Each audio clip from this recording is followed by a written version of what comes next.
It is time for us to check sports. Let's bring in Mike Cozzi. Good morning, Mike. Good morning. Oh, what a morning. I was meant to have a guest on at 6:20. I read it wrong. I thought it was 8:20. And so I had to call her and reschedule her for 8:30. And then by doing that, I was on the phone, so your phone call was channeled into a different place. Hopefully everything will settle down. Now, do you have much rain there this morning yet? None yet. There's bands of rain that are going to come in and get you this morning. That's all right. Yeah. Well, I made the biggest mistake in the world last night. Yeah, you took the wrong team. Oh, on top of that, watching what a terrible game. I watched it for about 18 seconds. Every time I put it on, it was 2nd and 40. Guys were running backwards. It looked like a comedy show. It was a terrible game. It wound up, 7-3? 10-3. 10-3. But it both teams had ample chances to score 20 points, 21 points. It was just terrible. When your leading rusher in the game has 39 yards total for either team, that's a pretty lousy game in my eyes. Oh, it was. It was horrible. Maybe they need to actually play in preseason. Bingo. You can't. That's something else. All right. So now, very quickly, because we have to do our picks. So you're keeping track now. I'm 0-1 and you're 1-0, right? Yep, I got it going. Okay, so now we've got 3 more games to pick for this weekend. Let me roll through mine. Okay. I got mine down. Yep. All right. We're going to start off with Cleveland over Tennessee. All right. I'm going to take Cleveland over Tennessee. I am going to take, oh gosh almighty, this is so terrible. I'm going to take New England over Pittsburgh. And my final pick will be New Orleans over Houston. Can't take that. That's Monday. Oh, it's Monday? Okay. Well, Then my final pick will be, oh gosh. I'm going to take I'm going to take Atlanta over Minnesota. Okay, so you got Cleveland, New England, and Atlanta. Yep. All right. I'm taking the Eagles over Washington. I'm taking, I don't know where they play anymore, the Chargers against the Colts. And I'm taking Dallas over the Giants. All right. These are more plays against teams than for teams. Yeah. Well, I just figured that I'd leave the Giants off the list this year as best I can. They could be a good bet against every week. They could be, but you never can tell. All right, now speaking about football, let's go to baseball. Okay.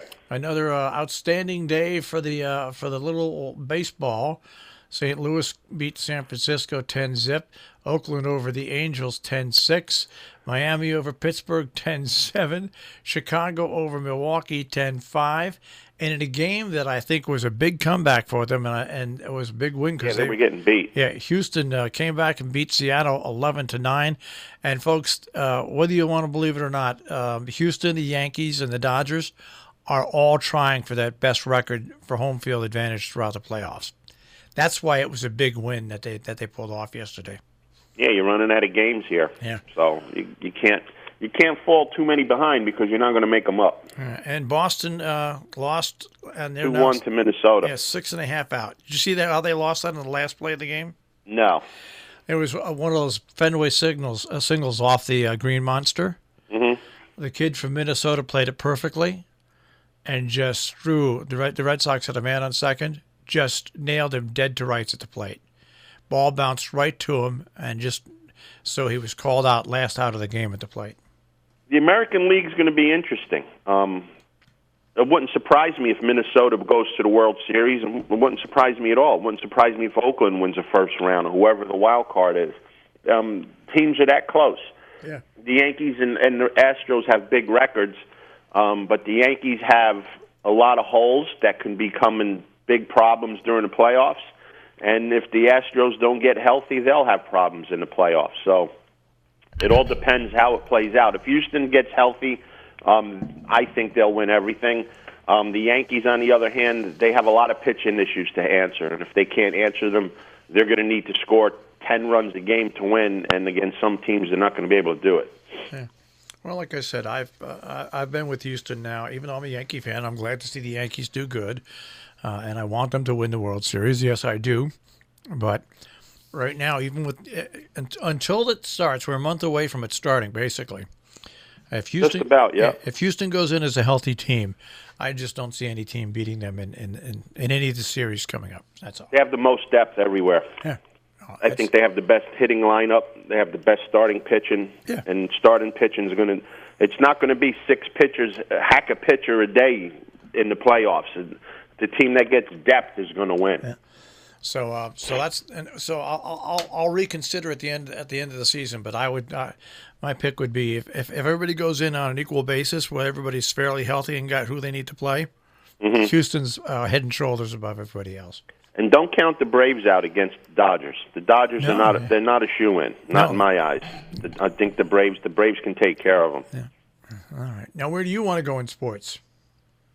We can go to the track. Let's go to the track, ladies and gentlemen. I'm only doing one race locally because I don't know what's going to happen with the weather. Yeah. So the 9th race tomorrow at Belmont, it's called the Jockey Club's Oaks Invitational. Never heard of the race before, but it probably was named something else, and they keep changing the names of these things. Mile and 3/8 on the turf. 8 horses in this race, and none are trained by Chad Brown. Figure that one out. So you're going to have an opportunity here to make some money. The one horse, Adisa, comes over from France, has run very well on the track with some give in it, gets Flavien Prat, in my opinion, who is the best rider in California. Gets the rail, saves ground on the inner turf. This horse has what appears to be a little bit of speed. Should sit a nice trip from the rail and get things done tomorrow in the 9th. Another horse I'm going to use is the 5 horse, Love So Deep. Has a ton of turf breeding up and down. Another horse coming from overseas. This horse has been running in France and Great Britain. This horse has been running on boggy tracks too, so this race should stay on the turf tomorrow because it's a stake. The track definitely should not be firm, so I'm going to go with the two foreign horses in this race, the 1 Adisa and the 5 Love So Deep. From here we go all the way across to Kentucky on the undulating track at Kentucky Downs, up hills, over moats, like we always used to say. The 8th race tomorrow is called the Three Chimneys Ladies Turf. Running a mile, running for $500,000. Draws 9 horses in this field. 2 horses I'm looking at. One is a 3 horse, Palillo. This horse is following the same pattern that it did last year when it won this race. Won this race last year at just a shade under 5-1. Prior to that, ran a nice prep race at Ellis Park. Did the same thing this year. Got beat by less than a length, closing late. I think this horse at 10-1 is a real attractive play in the 8th tomorrow at Kentucky Downs. And another horse who has run well at Kentucky Downs is the 8 horse, Sensitive. This is another horse hasn't been out since July. Ran a nice winning race at Ellis Park in an overnight stake race. Training very, very well at Churchill Downs for this race. So I'm looking at a 3-8, 8-3 exacta with the 3 to win. And the odds on these horses are pretty good. The 3's 10-1. The 8 is 8-1. But don't let odds scare you. Kentucky Downs. Last week, one of the stake races of 2 horses I liked. Just like 2 horses in the race, they were both over 10-1. One was 15-1, and they both ran 1-2. So if you kind of have a feel for these horses, don't let the odds intimidate you because there's big prices there. Yesterday there was an $88 horse there. So the 8th race at Kentucky Downs, 3-8, 8-3 with the 3 to win. The 10th race is the Kentucky Turf Cup. They're running for $1 million here, going a mile and a half. Again, a couple of horses I'm looking at. One is the 2 horse, My Boy Jack. This horse is lightly raced on the turf, but has a nice closing kick, which is a good way to run it at Kentucky Downs. At 12-1, this horse is a play I'm going to use in my exactas and try. But there's 2 horses in here that ran in this race last year, and they ran 1-2 and can very well run 1-2 again in here tomorrow. The 10 horse Arklow, trained by Brad Cox, and the 5 horse Bigger Picture. These horses are coming in again similarly how they came into the race last year. These horses like the track, which is a big thing at Kentucky Downs. I think they run 1-2 again this year, but I think Bigger Picture is coming into this race maybe a little bit better and maybe get the upper hand on Arklow in this one. So 10, 5, 7 is my exacta box. The 5 bigger pictures, my win ticket, and the 5-10 exact. I'm going to press that ticket a few more times in the Ladies Turf Cup at Kentucky Downs. So nice races tomorrow. There's a lot of other races in Kentucky Downs, a lot of stakes races there tomorrow, big fields, big prices. That's the place to play tomorrow. All right, Mike, I'll check with you on Monday. Have a good weekend. You too. Thanks, guys. Have a great weekend. Take care. Mike Cozzi with a check on sports this morning here on Robin Hood Radio.